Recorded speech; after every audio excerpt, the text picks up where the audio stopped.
665 খ্রিস্টাব্দে 23 মার্চ শনিবার বদর যুদ্ধে লজ্জাজনক হার ও আবু জাহেল, উতবা, সাইবা সহ বড় বড় নেতাদের হত্যার প্রতিশোধ নেওয়ার জন্য মক্কা থেকে কুরাইশরা আবু সুফিয়ানের নেতৃত্বে 3000 বিশাল সৈন্যবাহিনী নিয়ে রওনা হয় মদিনা ধ্বংসের উদ্দেশ্যে।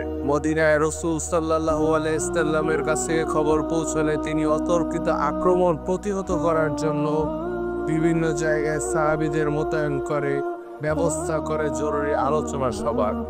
আলোচনায় যুদ্ধের কৌশল হিসেবে রাসূলুল্লাহ সাল্লাল্লাহু আলাইহি ওয়াসাল্লাম মদিনার ভিতরে থেকেই শত্রুদের প্রতিহত করার মত প্রকাশ করেন।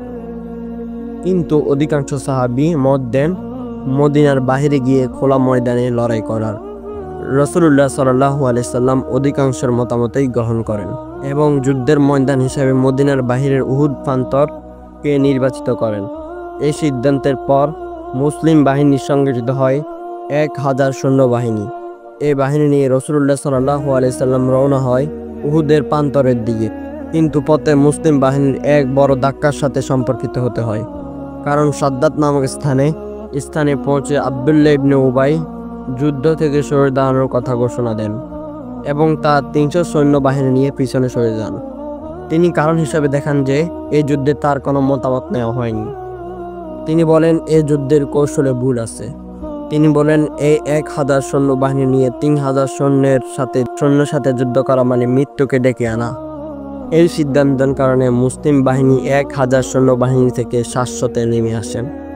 এরপর মাত্র 700 সৈন্যবাহিনী নিয়ে রাসূলুল্লাহ সাল্লাল্লাহু আলাইহি ওয়াসাল্লাম উহুদের প্রান্তরে পৌঁছান এবং তিনি স্থান হিসেবে এমন একটি স্থান বাছাই করে নেন যা 3 দিক থেকে পাহাড়ে ঘেরা, যাতে শত্রু বাহিনী পিছন দিক থেকে আক্রমণ করতে না পারে।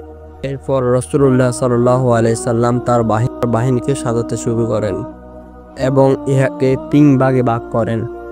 এক দল হলো মুহাজির আর বাকি 2 দল হলো আউস এবং খাজরাজ, এবং যথাক্রমে এদের নেতা ছিলেন মুসআব ইবনে উবাইর, উসাইদ ইবনে হুজাইর ও হুবাব ইবনে মুনজির। এদের মধ্যে থেকে 50 জন তীরন্দাজকে পাঠান জাবাল রুমাহ নামক পাহাড়ের চূড়ায়। তাদের দায়িত্ব ছিল পিছন থেকে যে কোনো আক্রমণ প্রতিহত করা।